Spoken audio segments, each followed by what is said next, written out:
Hi everyone, it's Sarah and Lindsay Field, your unit coordinator and ELA as well for critical thinking in management.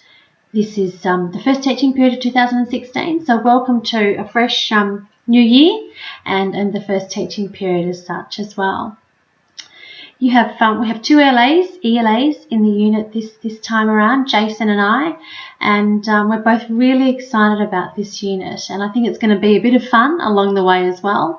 And as such, Jason and I are both very passionate about the topic of critical thinking, so we look forward to sharing our ideas and thoughts and learning from you as well, and bouncing off each other as we go too. So just a couple of quick things to recap. In this unit we have 4 assessments, of which one is an exam. And what I encourage you to do now, if you can, is have a look at the assessments menu in Blackboard and note down the due dates for all of your assessments, and make sure they're in your calendar so you don't miss any. And then also I've just posted the Collaborate schedule that will follow for this teaching period too for each assessment. So we'll have a live Collaborate session about 2 weeks before each assessment is due, where Jason and I will discuss all of the requirements, and you can come to those sessions prepared. We'll provide you with the slides beforehand so you can make some notes and come with some questions. But we really encourage you to come along and use the interactive live forum to ask any questions you may have along the way. Of course, if you can't attend, there's always a recording of the session that's available for you as well. So critical thinking, have a bit of a think about what that means to you and the importance of it.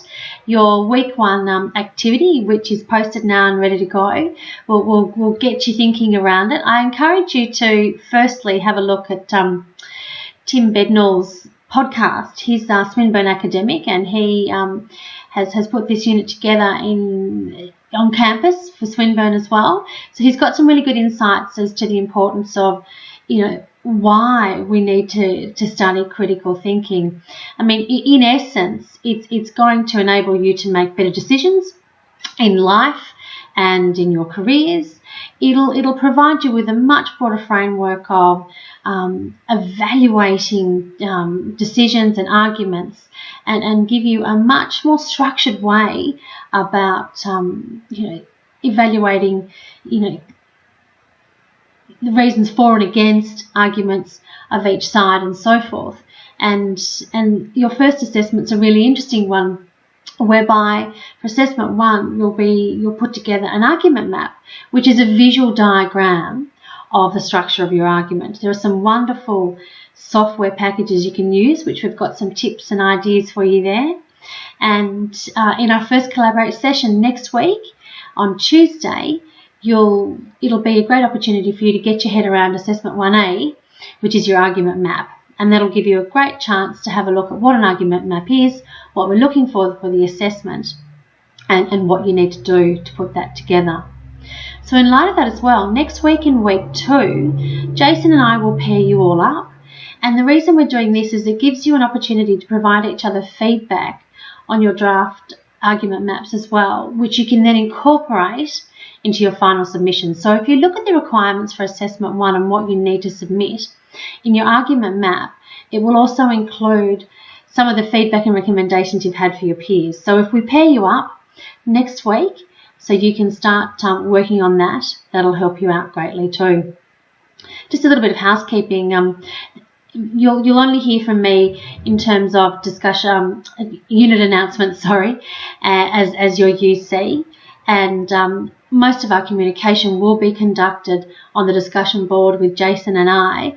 However, from time to time we will be sending you emails, reminders and prompts and bits and pieces, and that'll go to your Swinburne email address. So make sure you check your Swinburne one, and don't forget you can forward it to your personal email address as well, and there's some hints and tips in the student toolbox and in our discussion boards as well on how to do that. But make sure you keep an eye on the Swinburne email. That's a key mode of communication there as well.